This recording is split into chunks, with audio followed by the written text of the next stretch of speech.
Welcome to Mastering Legal English, episode 6. This is called Demystifying Shareholder Agreements. We've got a good one for you today. My name is Charlie Shan, and I'm an English coach for European lawyers, and I'm here with... I'm Steve Kahunter. I'm a U.S. trained lawyer and the owner of a translation company. I also am the secretary of the Spain-U.S. Chamber of Commerce and general counsel of the Association of Language Companies. Great, thank you. And I think it's really smart to say what this is before we start. So, this is a podcast for English as a foreign language lawyer or lawyers who want to improve their legal English vocabulary, pronunciation, and skills. This is not legal advice on how to make a shareholders agreement if you're not a lawyer and you want to save a buck. Does that sound right to you, Steve? Yeah, sure. This is not legal advice, right? We're not giving legal advice to anybody. No, we're giving English advice to the lawyers. We're going to be making these shareholder agreements. And before we jump right into the document, I think it's smart to talk about the different types of companies which would then affect the shareholder agreements. What do you think, Steve?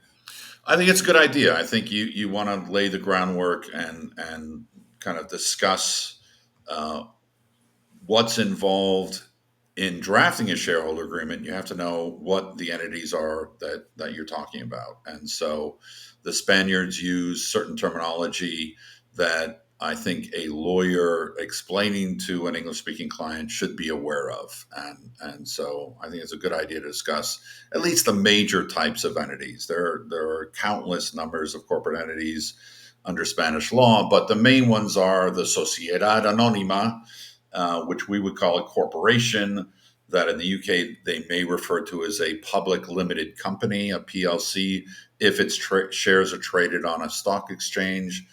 That's one major type of corporate entity. The other, I think, most common is called a Sociedad Limitada, or a limited liability company in most English speaking jurisdictions. There's a third type, which is equivalent to what we would call a limited partnership, as sociedad encomendita por acciones, or a partnership limited by shares. But I think we can just focus on the Sociedad Anónima and Sociedad Limitada for purposes of this discussion, anyways.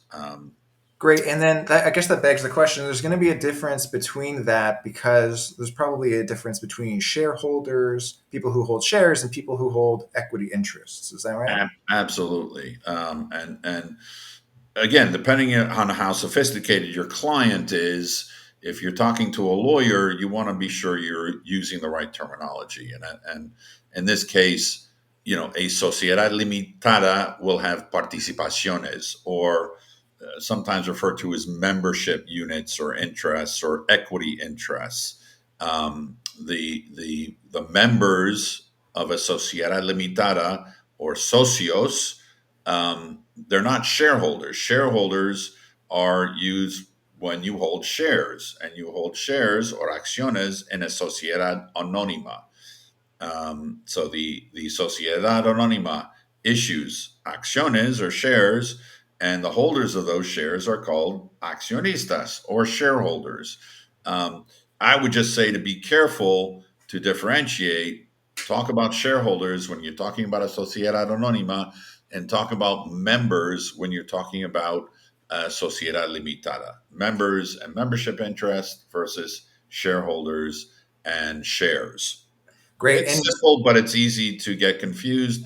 And, if you mix them up, the English speaking lawyer may get a little confused, or look at you a little cockeyed like this.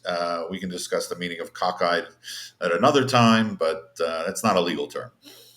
wonderful. And some people, I mean, the majority of people listening, I'm sure, are Spanish lawyers, but some may not understand our apparent obsession with, Spanish to English. And it's just because, for the most part, we work in Spain with Spanish lawyers, institutions, etc. Yeah, I'm based in the U.S. Our company has U.S. clients as well, of course, but we do a lot of business in Spain, working with both law firms and large Spanish companies. But I'm happy to say that I'm broadcasting from Madrid right now, so I'm getting to eat well and drink well and have a good time here in Madrid. Very exciting. And I guess while we're at the beginning of this, it also should be, I'd like to say that this is a lot more exciting than some other legal subjects because these are kind of the rules of power when it comes to people looking to make an investment or make money and put together projects for companies. And so a lot of this work ends up being quite exciting work. Any corporate lawyer, I'm sure, will know when it comes to litigation or protection or trying to protect really eager investors. So this is actually potentially a lot more exciting than someone who's just kind of dipping their toe in this early on. But before we really get into litigation and making money, we should talk about how shareholders agreements are especially important when forming companies. Would you agree with that? Yeah, so the shareholders agreement usually is quite intricately involved in what are referred to as the estatutos, and that is the forming or founding document of any company in Spain, and it's the same in most other jurisdictions. In the U.S., we typically refer to the estatutos as bylaws. In the UK, it may be articles of association. The Estatutos actually includes both aspects of what we call the certificate of incorporation. It may be articles of incorporation in the UK and the bylaws because it has basic information regarding minimum capital, the registered office, a description of the shares, maybe even the original founding members. I don't think that's typically included in the estatutos, but it may be in the certificate of incorporation. Um, but this is the constitution, more or less, of the company. And so shareholders that are making an investment, they may want to agree on issues that are not dealt with in the estatutos, in that main constitutional type document for the company. And so they're intricately linked, but they're not the same document. Obviously, you have the bylaws or the estatutos on one hand, and then you have this other entity that we're discussing today called a shareholder agreement. And so the literal translation of that is acuerdo entre accionistas. But because of what we discussed previously regarding the difference between a sociedad anónima, which has accionistas or shareholders, and a sociedad limitada, which has socios or members, it's a little strange to call them shareholder agreements because in a sociedad limitada there are no shareholders. And in Spain, they're often referred to generically as pactos parasociales. And I've seen this translated so many different ways, and most of them make no sense to an English speaking person, whether they're a lawyer or otherwise. I've seen them as para corporate agreements. In this case, social refers to corporate and not social welfare, things like that. The social refers to corporate. And so they're translated as para corporate agreements. And I always say, like, what is that? Doesn't mean anything to an English speaking lawyer. And so I recommend that you refer to pactos parasociales as shareholder agreements. That's what they are. That's what they refer to. Um, And it makes sense to differentiate between you've got the shareholder agreement, which would then regulate shareholder relationships, yep. and but then you've also got corporate governance. Are these all similar but different things? What would you say to that? Yeah, well, the shareholder agreement may touch on corporate governance aspects of the company. So, corporate governance is as it sounds like, is how the company is governed, starting with the shareholders, as the ultimate authority within the corporation. The shareholders acting at a meeting is the ultimate governing body, and below them you will have the board of directors, for example. But it brings up some interesting, more terminology related issues when they refer to the Junta General de Accionistas as the general shareholders meeting, and there are some interesting terminology issues that come up when you use that term. So in the UK, they use AGM or annual general meeting, but that's not in Junta General de Accionistas. That's not part of the name. That's just general shareholders meeting. And the annual part is added as either ordinaria for annual versus extraordinaria for either special or extraordinary meeting. So we'll get into that a little later. I think that's maybe too much information right now. Okay, absolutely. Yeah, there's more to say on that. So then maybe what we can say is a shareholders agreement is an arrangement among shareholders that describes how a company should be operated and outlines shareholders' rights and obligations. Yes, although I would say managed rather than operated. It doesn't go into the nitty gritty of the operations of the company. It goes more into decision making, voting, quorums for shareholders. It goes into the decision making processes and more. But not the operations per se, not what kind of software they're using or what markets they're going after. Not what's in the business plan. It doesn't touch on that. The shareholders agreement may actually refer to the business plan and describe it and attach it, but it's really in the bylaws where the governance of the company is dealt with. Great. And is it worth touching on the difference between officers and directors here? Um, I think it's just important to keep in mind that in the U.S. at least, there's a big distinction between directors and officers.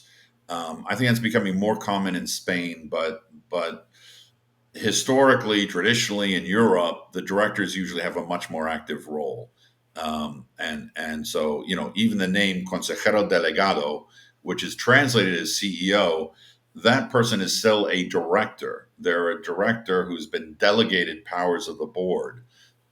Whereas a CEO or president in the United States, they're an officer. They're not a director, and it's clearly distinguished the board role, the board of directors role, which is mainly long term planning and decision making, from the day to day operations, which is the province of the CEO and vice president and other officers acting under the CEO.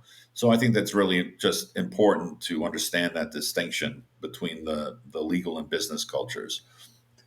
Okay, wonderful. And so I guess now we can talk about what a shareholder agreement is supposed to do. Now, as I had mentioned earlier, this is in a way kind of the rules of power. So that negotiation on drafting it, it's because the agreement's intended to protect the shareholders and their investments in the company, and it does that through a number of ways. And it can define the intent of the parties, if in case they were concerned that maybe the company would go a different way. Talk about voting rights and voting rights. We can talk about that now, but there's a number of provisions as well for this protection. And maybe, Steve, is it interesting to talk about to begin with share transfer mechanisms, or where would you start? Yeah, well, we can kind of. The shareholders agreement touches on a lot of different areas. It deals with mechanisms for transferring shares, restrictions on the transfers of shares. It'll deal with voting mechanisms like quorums. There may be a minimum quorum required to actually hold a meeting, as opposed to the majorities necessary to pass a resolution. These all may change based on the decisions being made. There may be reserved matters that require higher quorums and higher majorities to be passed. There are issues of deadlocks, for example, what they call empate in Spanish, and how they get resolved.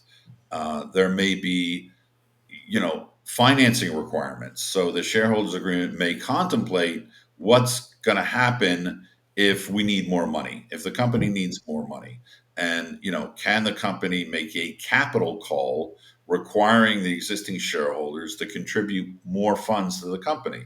And that's interesting when you're talking to a client, because in Spanish they're called dividendos pasivos, which doesn't seem to have anything to do with what we call a capital call. But that's the term they use. this obligation to contribute more money to the company. And what happens if you don't want to? What's going to happen to your interest in that company? Obviously, if the other shareholders contribute more money, your interest is going to get diluted. Other areas the shareholder agreement may touch on are commercial matters. We mentioned before, business strategy, business plans. They may actually, attach them and saying this is what we intend the company to be doing in the terms of the business it's going after. You want to deal with exit strategies and requirements, and that deals with things like preemptive rights, derecho de tanteo, they call it, which we refer to as preemptive rights usually. Drag along and tag along rights.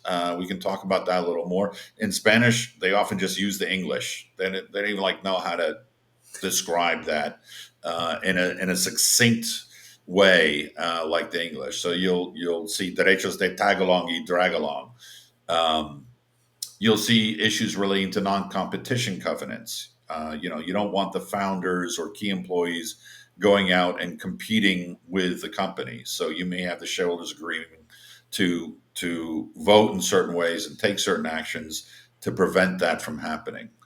Um, you'll have particular rules regarding the governing bodies. As we said before, those governing bodies are the shareholders at one level and the board of directors at the next level below it. You'll also probably have dividend policies. When can the company distribute dividends to the shareholders? So we can go on forever discussing all the different areas that a shareholders agreement will cover. But I think, maybe we want to get into the major areas that are negotiated for shareholder agreements. I don't, what would you consider to be the first area, the most important area that people would want to negotiate with a shareholders agreement? Absolutely. So I guess a lot of people are looking at this, and if they're putting money in, well, what is their shares valued at, and who would agree with that, and who are you going to appoint to appraise that? And so valuation, and then afterwards dilution, can be very important to speak about because people are here for the financial aspect, and well, when it comes to valuation or valuation, what do you agree with that? Yeah, well, obviously, the value of your investment is probably the most important part to you. So, um, you know, valuation obviously is determines your percentage ownership um, that you'll receive in exchange for your capital. What are you giving and what are you getting? It's valuation and not valoration. I've seen this many times. Don't say to your clients valoration, please. It means nothing in English. It's valuation is the term. On the other hand, dilution refers to the reduction in the shareholder's stake when new shares are issued. And so many shareholders are concerned about this because the company, as it grows, may want to issue new shares. And how is that going to affect their interest in the company? And so the shareholders agreement will set out rules governing the impact of future financing rounds and exit scenarios. With respect to the return on investment. So this is probably, one would say, the most important aspects of the shareholders agreement. Great. And then the next one, if we're talking about something very important, would be governance and control.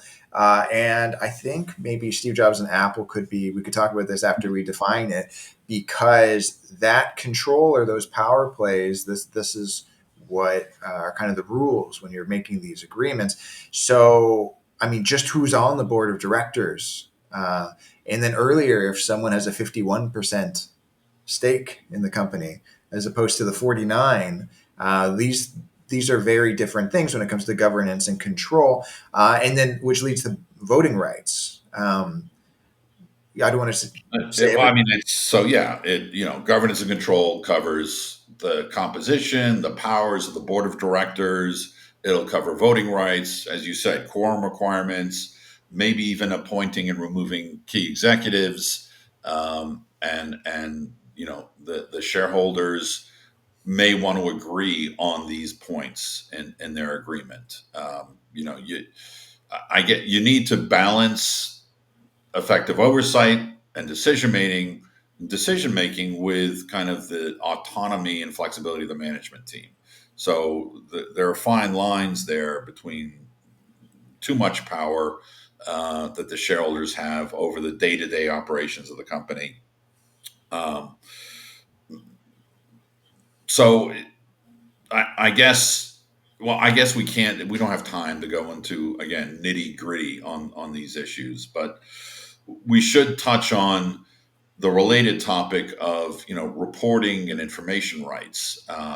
What rights among themselves are the shareholders going to agree to that they are going to have the right to inspect the books, to get their reports from the company, to resolve conflicts and deadlocks that they may have. Those all need to be dealt with in the governance and control aspects of the shareholder agreement.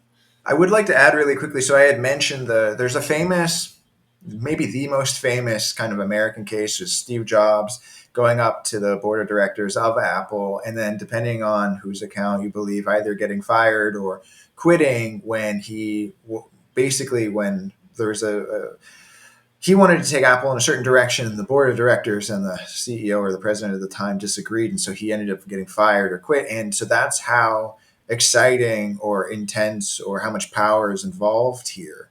And I recommend anyone who's interested to read up or listen to that. There's a famous biography on Steve Jobs that's come out. If you want to work on your listening skills, it's 25 straight hours of listening to that audiobook. And I will say, I did work with a lawyer, and they were negotiating a shareholders agreement. And part of that negotiation was trying to get more power on the board. And so they were trying to, I think the CEO is from the other investors, and they were trying to get the COO to be affiliated with them. And so there's a lot of different ways to kind of negotiate and try and get a balance of power between the parties in the company that you're creating together there. And so that's a pretty dynamic aspect of this. And obviously, at the time, Steve Jobs probably, I assume, did not have a majority stake in the company anymore. Especially after a company goes public, you become a minority shareholder. But through these shareholder agreements, you can still maintain a lot of control over the company. So that's typically what happens. The company goes public. They issue shares to the public, but depending upon how it's structured, those founders still may have control over the company. Yeah, and at that point, I believe the board was saying, "Look, Steve, what you did with these latest two projects, they didn't make they didn't make the company enough money. We're going to go in a different direction."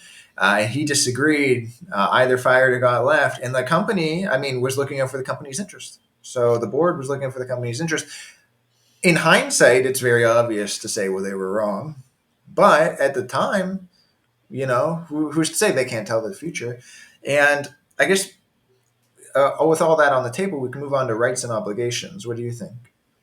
So you obviously, I think it's important to discuss, and it's an area that most shareholder agreements need to incorporate are the rights and obligations of the shareholders, especially to the extent that they affect either the interests of the shareholders or even the company's performance. These include preemptive rights, not really. If you say so, derechos de preferencia is one way to say it in Spanish. I would not translate it as preferential rights. I often see it that way. Really, the term that most American businessmen and lawyers are used to is preemptive rights, and that would be the right to participate in future financing rounds. For example, the company is going to go and either issue more shares, or otherwise obtain financing, and if they're issuing shares, you're going to have a right to participate in buying those shares. Other issues and terms you should be aware of are things like drag along rights. And again, in Spanish, you'll often just see the English term used, derechos de drag along, y tag along. Drag along rights is the right to drag other shareholders along and make them sell their shares when you're selling your shares. And conversely, tag along rights is my right to tag along with that shareholder that's selling their shares. join in, basically. Other concepts that you need to be aware of are anti-dilution rights, and that keeps you from being diluted by receiving additional shares or getting a lower price per shares when the company issues new shares.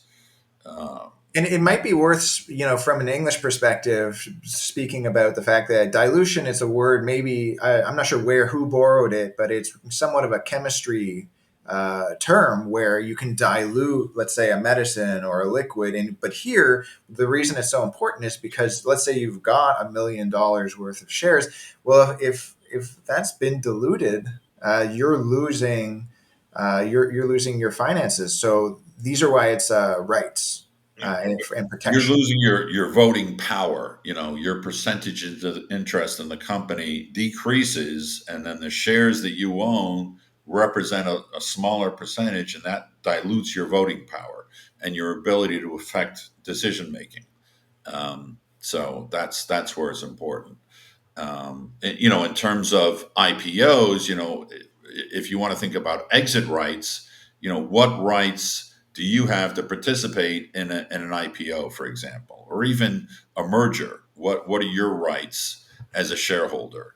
Other areas include lockup rights that keeps other shareholders from selling or transferring their shares.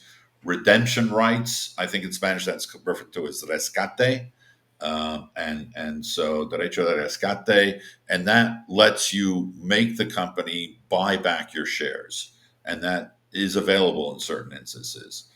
And then sometimes there's the right to receive shares over time, um, and we call that in English vesting rights. I believe in Spanish it's derechos de acumulación, and I see this translated as accumulated, and it makes no sense to an English speaking lawyer. It's vesting rights. The rights vest over time. You have a right to receive shares, and after X period of time, those rights vest, and you actually get to receive the shares. These are just concepts that you need to understand and be able to say and pronounce properly when you're speaking in English. I do want to add there's so many double meanings. Like normally you'd say lock him up, for lockup rights. And Yeah. so it's got a similar meaning. You're talking about locking something in, you're locking it up, you're stopping certain actions from being taken. Redemption rights, redemption in normal English is like to be redeemed, to be made kind of Coupon. righteous again. And then we were laughing about this yesterday, and for something to vest or someone to wear a vest, very different thing. So this has nothing to do with the clothing, like a vest. Something to be careful of because there's a lot of double meanings. But if we're staying in the lane of legal English and financial English, just know that there's double meanings here. And investing is a very common term and one that you want to be familiar with and Yeah, how it.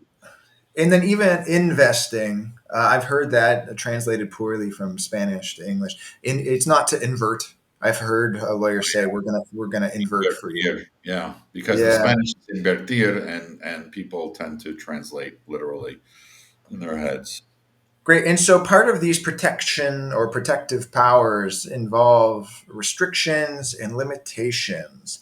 And so shareholder agreements should be using these Yeah, I on mean, you want, shareholders. for example, the founders and key employees, you want to put restrictions on their ability to do certain things to protect the company's interests and its assets. So that may be confidentiality agreements, non competes, non solicitation, intellectual property issues. These are can typically be covered in a shareholders agreement, where we agree that the founders have these restrictions. Non solicitation, if you're not familiar with that term, it's basically you will not solicit, or request, for example, you will not go after the customers of your company that you become aware of or had a relationship with due to your employment with a company. You also won't solicit employees of that company you work with to go work for a competing organization. Um, uh, you know, Depending upon your jurisdiction, sometimes this is a big issue nowadays, or non-competition clauses in the United States. that the Federal Trade Commission wanted to ban them completely. It's still not clear if this is going to be approved in the United States at the highest levels. But what they were trying to do was restrict the company's ability to impose these non-compete agreements on just about everybody. But that's another topic for another day, I think. Um, Well, another really important one, because technology and AI, these are such important companies right now, is intellectual property. And yeah. so, let's say, how do you protect your intellectual property? Can you do it in a shareholders agreement? And I'm guessing yes, right here, right? Yeah, but between the shareholders, certainly is where they would agree on what happens to those intellectual property rights, and how they're controlled, how they're transferred, um, and it's a joint effort usually, and so the shareholders would want to agree on how that intellectual property is treated. So, in a way, we've been talking about, to the lawyer who's got a client, very excited to start a new company, wants to Or draft a share. invest in a company, yeah, from Yeah, yeah, exactly. And then so the lawyer's saying, okay, well, we want to make sure that you're well protected. Well, what if that goes wrong? Like, let's say that have done this a number of years ago, and now disputes, conflicts are starting to occur. The shareholder agreement should, if it's well thought out, predict this, prepare for this. Um, do you agree? And then what would you put in? What would you recommend everyone consider for dispute resolution or even termination? you have to as you well stated, you have to anticipate problems. That's the role of the lawyer, is anticipating problems and disputes, and obviously you want a method laid out in advance of how disputes are going to be resolved. It could be mediation, um, then it could be arbitration or litigation, but in each of those cases you have to decide on the ground rules, even to the extent of what language is going to control, what jurisdiction will the dispute resolution be held in, what laws will be applied, especially in the international context. What are the laws that are going to apply? In an arbitration, you can choose a lot of you have much more flexibility to choose the applicable law. And then you want to set out what happens, what are the consequences, even for terminating the agreement itself. What happens if the shareholders have gotten to the point that they want to actually terminate their agreement, and does that mean the company is liquidated, uh, dissolved? Does it go bankrupt, or can the parties mutually agree on a less abrupt method of ending the company's life? Well, that's very dramatic, the company's life. But the companies are people, according to the law. And So according to our Supreme Court, yes, yes, indeed.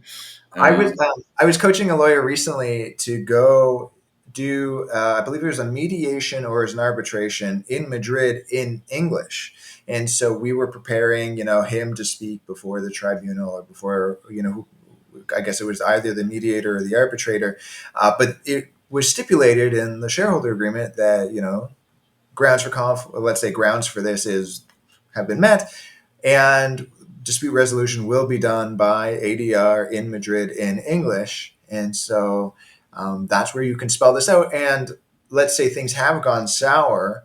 Would you agree being more specific when it comes to location, language, and then mode of litigation is better because there's less to fight about then? Yes, yeah, I think it provides for more predictability, which it depends on your position. You may want more predictability or may want less, but generally the parties like things to be more predictable and have an agreed methodology. But it also points out to how important it is for anybody that wants to go into, say, international arbitration. You're going to need English, and you're going to need a rather high level of proficiency in legal English. So if you're interested in practicing international arbitration, you really have to be studying and improving your legal English constantly. So it's a given at this point. Yeah, and then even if you're just not sure, and there's a lot of lawyers who think they might need it and they're not sure. Even to maintain a casual level of just of if an English speaking client happens to come to you, you need to be maintaining a level there. I mean, I just to maintain my Spanish and my French, I do a little bit of work every day, and I'm not litigating in foreign languages. Now, we've done a lot of theory. We've tried to make it as exciting as possible, but we've got an example. Can I put you on the spot for this example that you found? Oh, that's so much fun. Sure, sure. Well, Okay, go right ahead. so I just come across the story of a law firm that was representing some minority shareholders. I think they held 34% in the capital of a company. There were two other shareholders, brothers. They each held 33%, which together is 66%, and pretty much means that they have control of the company. They can make most of the decisions, not all of them, but most of the operational decisions are going to be made with their approval. And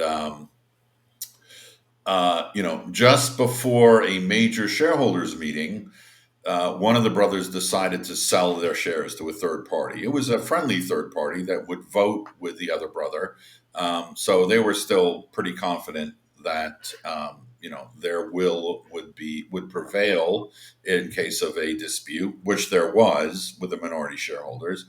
And so they were preparing for the meeting, sure that they were going to prevail, but it turns out that they ignored the preemptive rights of the minority shareholders because there was a shareholder agreement that basically said before you sell to a third party, you have to offer those shares to the other shareholders at the same price generally. And they I don't know why, but didn't bother to make that offer. Didn't either weren't well advised or just didn't care. And so they sold those shares, not realizing that that sale was going to be invalidated, and so that sale was no good.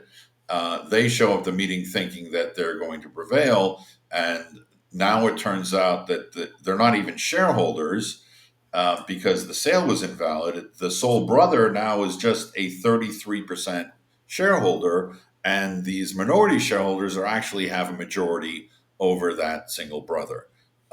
So you ignore these provisions at your peril, we say, uh, because they could have a significant effect on what happens during a dispute. So I just thought that was interesting to know. I noticed we have a comment here that English is the lingua franca of international arbitration. I think that's pretty much a given. Um, Let's not neglect to mention that this is Peter Namias, a yeah, former guest. So thank you, Peter. yes, That's indeed. wonderful. Yes, indeed. Okay, great. So that's wonderful. I imagine that in this situation, they must have felt dizzy like Steve Jobs being fired from his own company because they go in thinking, we're going to dictate what happens next. And then from, not following the shareholder agreement, then becoming the minority and then not having power, they must have. I found it very interesting because, as we mentioned, these are really the rules of power when it comes to corporations in a way. And to I think because a lot of people here are to improve their legal English, it makes sense to go over a lot of the vocabulary that can trip people up. And even just shareholder meetings, we could start with that because Spanish to English is not. We mentioned you teased this earlier because junta is said a lot in Spanish, but it's not extremely useful here. Would you agree? Well, it can be confusing again because the English distinction between a meeting, which doesn't decide anything. So in Spanish, the Junta General de Accionistas is the deliberative body that actually makes decisions. In English, a meeting doesn't do anything. A meeting is an inanimate, passive object that can't make decisions or pass resolutions. The shareholders acting at a meeting do that. So we'll refer generally to the shareholders as a body, whereas in Spanish they refer to the junta. So I recommend that lawyers explaining the concepts to a client, instead of referring to the meeting doing X, Y, and Z, they refer to the shareholders doing X, Y, and Z. It would be easier if junta was translated as assembly, like general shareholders assembly, because an assembly in English can deliberate and pass resolutions.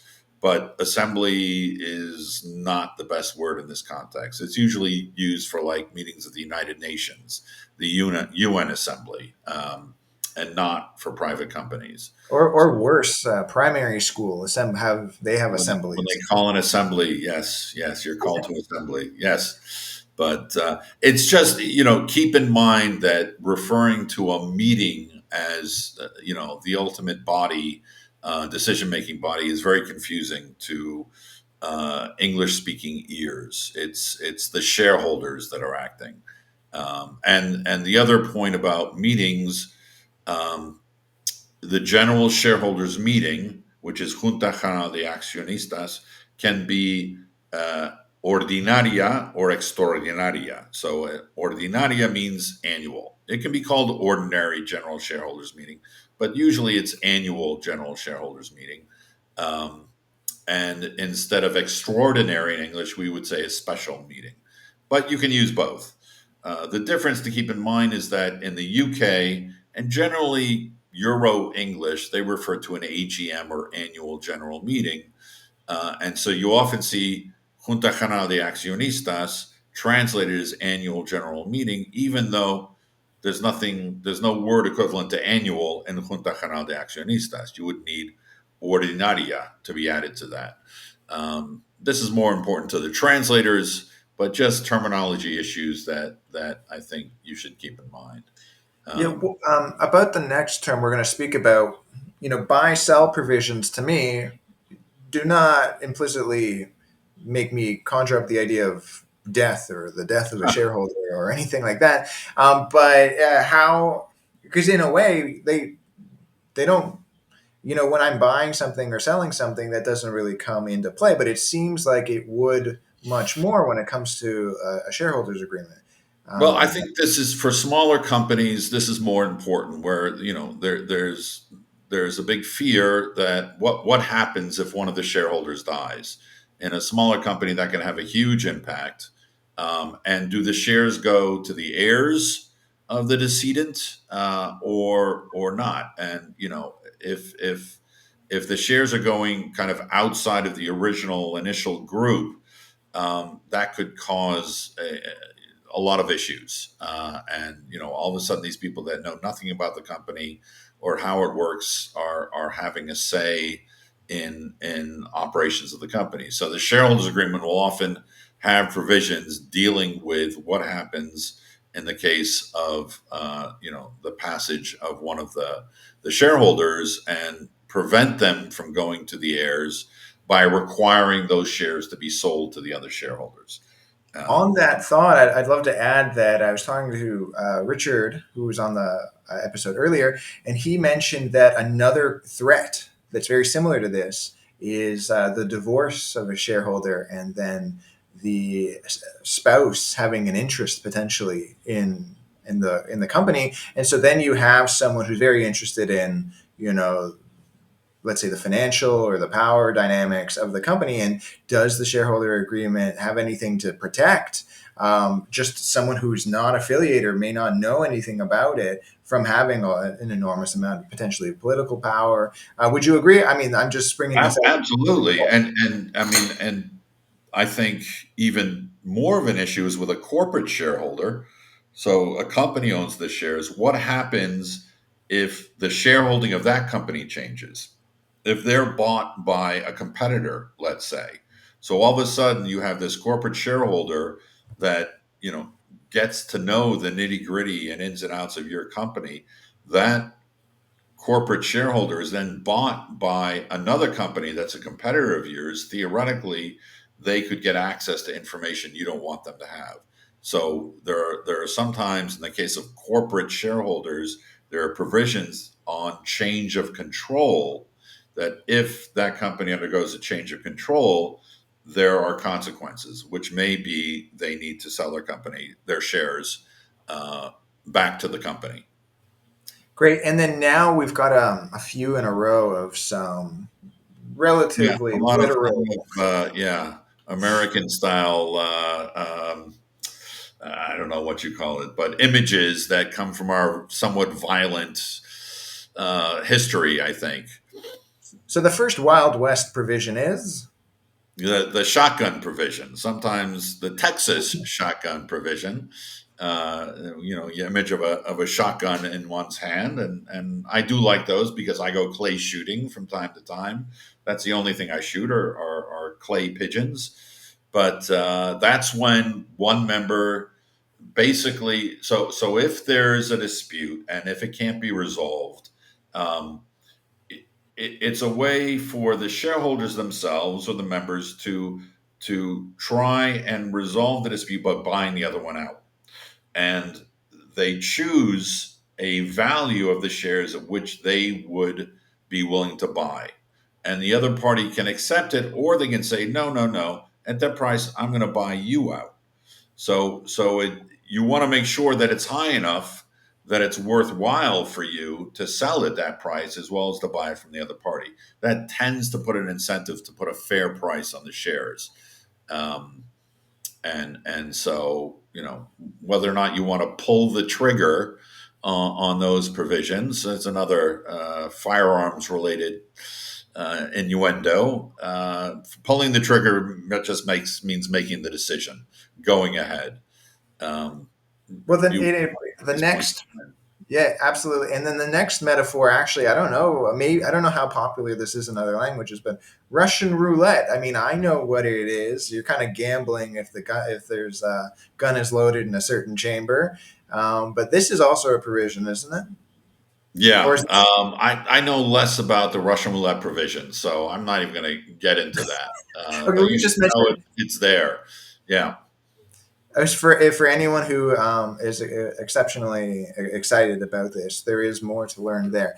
Maybe we can move to if we're still in the realm of mixed martial arts. At least we have squeeze outs. Yeah, so squeeze out is not literally being squeezed or hugged to death. It's when a minority shareholder is forced to sell their shares, basically, often because the company is being merged into another entity and dissolved, and you have no way out. The best you can do is get a fair value for your shares, and often there are disputes over what the fair value is, and that's when you would bring in, un tasador. Uh, the tasador gives a valorización or evaluación, and I've often seen this as an evaluator, uh, giving an evaluation of the value of the shares, which is not the best terminology to use. Typically, I think you mentioned this before, it's an appraisal. So it's an appraisal right. You have the right to have your shares fairly appraised. Um, and so the lawyer should know this term appraisal and appraisal rights, not valorization. Valuation is okay, but it's not the term typically used in this context. It would be appraisal. I'd like to add it's especially dangerous in a way linguistically because valor is like courage. So like how much valor does it have? Could it Yeah. fight a lion? Is more kind of how that goes in the end. Where value is a lot more at least financial or emotional. Like how much value would this purchase make? You know. Um, Okay, great. So if anyone is watching live right now on LinkedIn and has a question, we're going to end in about 5 or 10 minutes after an Ask Us section each. So if you do have a comment and you're thinking about it, now's the time to do it. Otherwise, we're going to go to an Ask Charlie section. Did you want to tee Uh, me up for this? yeah, I'll tee you up. Absolutely. So Charlie, what's going on? What can you tell us in the news or yeah, otherwise lately? yeah, thank you very much. That's also a golf metaphor. Tee you up. You're right about to starting on the golf course. So I've written about this in my latest or my last email newsletter because I was working with it's a litigation lawyer, and I realized that he spoke very good grammatical English, but he did not have, let's say, an edge to his voice. So what we were working on was, it's great that he's polite, professional, but we also needed to add, powerful, to the point where, if he is going to say we need X and Y to happen or else we will take you to court, that comes across that they will take him to court. And so there's a better chance of settling before they have to file anything. And so there is this, I what I recommend is, if you the first thing really is you have that high level of English, that you are polite and you do understand that, but you also need to be powerful. The and it's less often that where you're, let's say, powerful but not polite, but there you really do want to mix those two in. Hopefully you can model Steve and I where you've got this confident voice that's not too aggressive, but it's not too much too sounding too weak or too insecure. So I learned that coaching him recently, where to have a full voice as a lawyer, you want both. You do need to you need to show courtesy, but also the fact that you're a professional and you sue people or Confidence. I think exactly. confidence is a big part of it. Yeah. And also, as we mentioned earlier, I do a lot of my work with lawyers in Spain, and certain things just do not translate.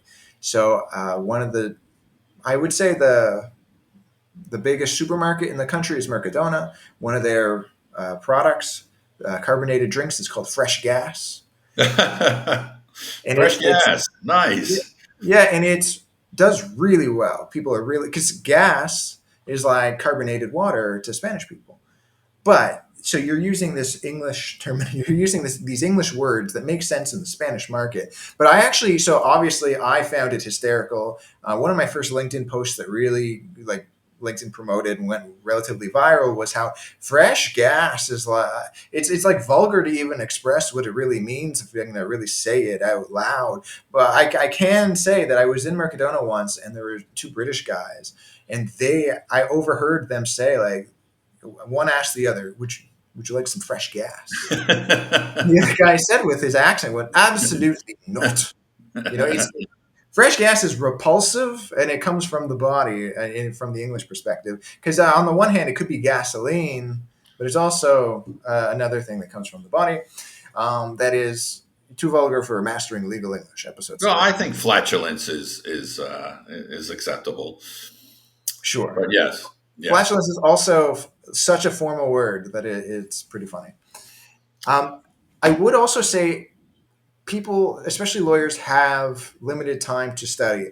So I would say leave casual English for non professionals. You're not studying to be a tourist. We were joking around earlier and we were using expressions like Dems fighting words. I'd say you don't need to know that expression or expressions like that. It's much better to focus on things like the vocabulary that we were describing today.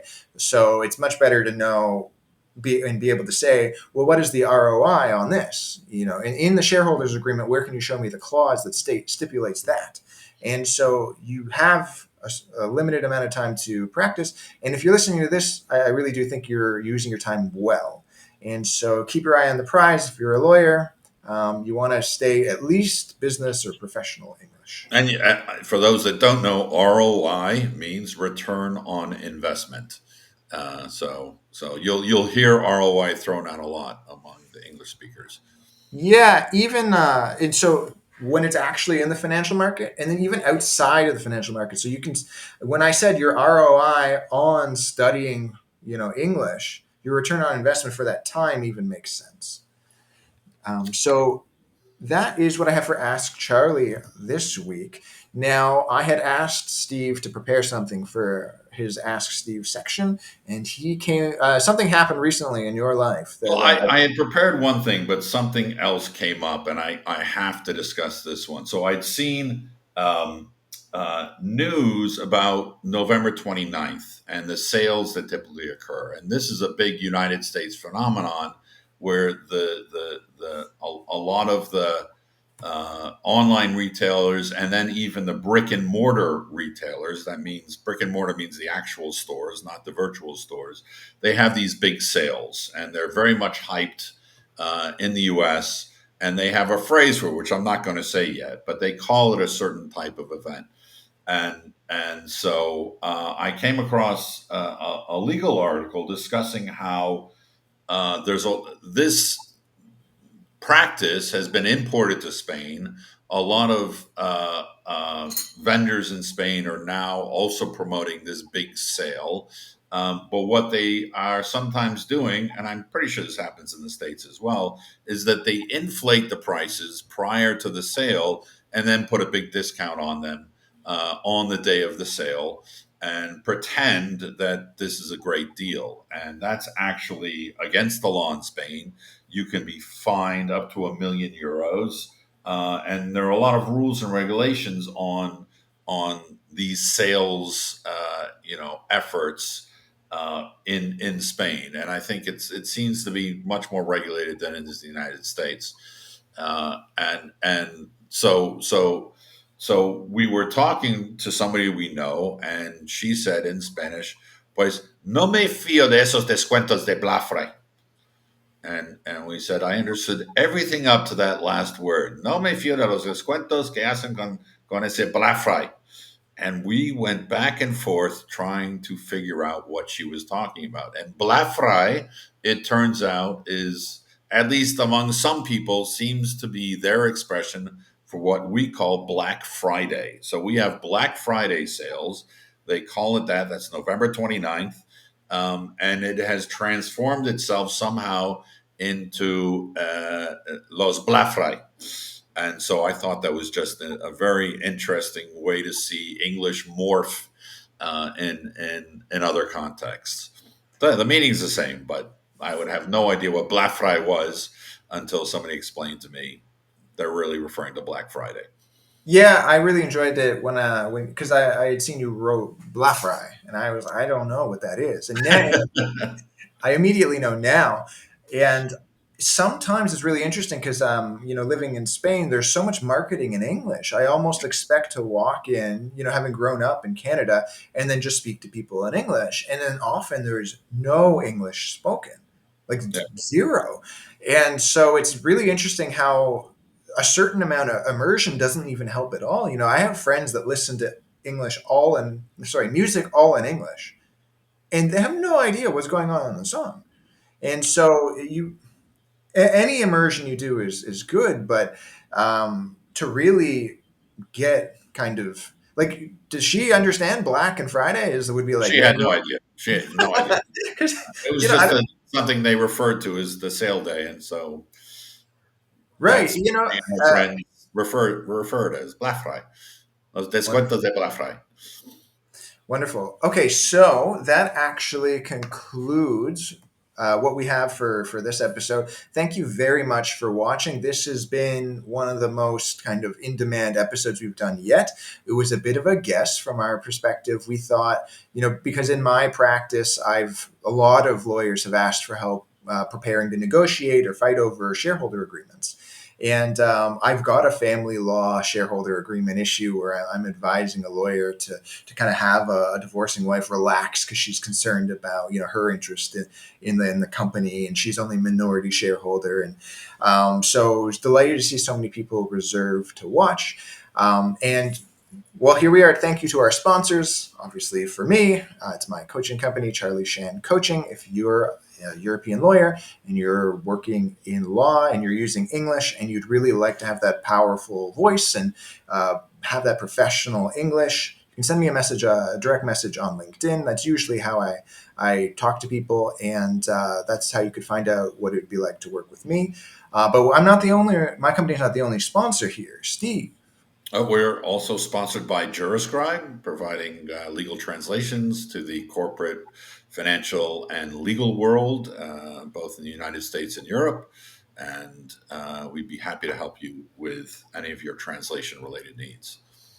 Wonderful. So thank you very much, and we'll see you in the next episode. Goodbye. Take care.